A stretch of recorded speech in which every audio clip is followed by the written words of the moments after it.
Shalom saudara yang dikasihi oleh Tuhan. Bersyukur untuk kesempatan yang Tuhan berikan kepada setiap dari kita untuk merenungkan kebenaran firman Tuhan. Firman Tuhan hari ini akan kita renungkan terambil dari Kejadian pasal yang ketiga, ayat yang ke-16. Firman Tuhan berkata demikian. Firman-Nya kepada perempuan itu, susah payahmu waktu mengandung akan kubuat sangat banyak. Dengan kesakitan kau akan melahirkan anakmu, namun kau akan berahi kepada suamimu dan ia akan berkuasa atasmu. Saudara, kita memasuki akhirnya pada satu konsekuensi dari kejatuhan manusia ke dalam dosa. Dan hari ini kita khususnya melihat konsekuensi yang harus Hawa jalani, atau konsekuensi yang juga harus dijalani setiap perempuan yang hidup di dunia ini. Karena setiap perempuan yang hidup di dunia ini itu jatuh ke dalam dosa. Yang pertama tadi kita bisa lihat bersama-sama bagaimana sakit ketika mengandung itu akan sakit, melahirkan juga akan sakit. Kita melihat dari perspektif kebenaran firman Tuhan, yaitu adalah konsekuensi ketika manusia jatuh ke dalam dosa. Tapi pagi hari ini saya mengajak setiap dari kita untuk fokus pada konsekuensi yang kedua. Konsekuensi yang kedua ketika manusia itu jatuh ke dalam dosa, firman Tuhan mengatakan bagaimana engkau, Hawa, dan juga setiap perempuan yang ada di dunia ini saat ini akan berahi kepada suamimu dan ia akan berkuasa atasmu. Apa artinya dari perkataan ini?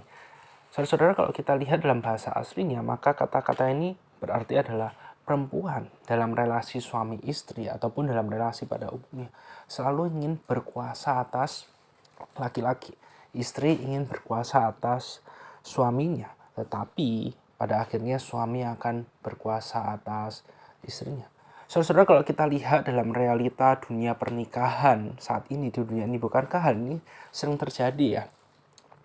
Cowok menikah dengan cewek, tapi pada akhirnya konflik terjadi, masalah terjadi, dan masalahnya bisa besar terjadi adalah karena tidak ada yang mau saling mengalah satu dengan yang lainnya. Yang satu pengen menang, yang satunya juga pengen menang satu dengan yang lainnya. Jadi akhirnya kuat-kuatan, keras-kerasan. Siapa yang bisa menang, ya udah, itu yang akan berkuasa. Siapa yang lebih kuat, yaitu yang keinginannya akan terkabul. Sehingga akhirnya ya banyak pernikahan, bahkan pernikahan Kristen yang tidak bisa berjalan sebagaimana mestinya.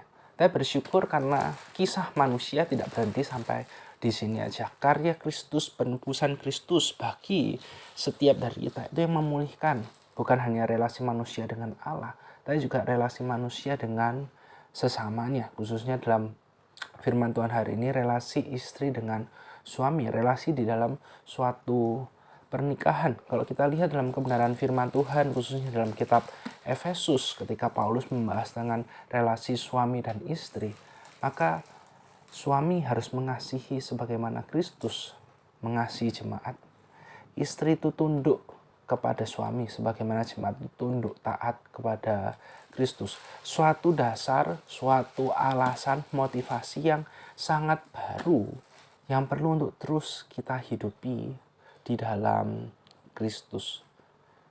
Kristus memberikan teladan bagi setiap dari kita agar relasi kita dengan sesama kita, relasi istri dengan suami, relasi kita dengan keluarga kita, dengan teman-teman kita itu bukan berdasarkan apa yang kita mau, apa yang kita ingini, tapi berdasarkan apa yang Kristus mau. Dan bagaimana di dalam Kristus selalu ada kasih, dan bagaimana dalam relasi kita itu perlu terus dibaharui dengan kasih Kristus. Dan biarlah kasih Kristus yang terus menjadi landasan dasar dalam kita berelasi hari ini, baik dengan suami kita, dengan pasangan kita, dengan pacar kita, dengan rekan kerja kita, dengan saudara kita, dengan orang-orang yang lainnya yang sudah Tuhan tempatkan dalam hidup setiap dari kita. Amin. Mari sama-sama kita berdoa. Tuhan, kami bersyukur untuk firman-Mu. Biarlah firman-Mu ini yang terus menjadi pegangan dalam hidup setiap dari kami. Kasih Kristus yang menjadi dasar, landasan, alasan, motivasi ketika kami memperlakukan sesama kami dalam hidup setiap dari kami. Hanya dalam nama Tuhan Yesus kami berdoa. Amin.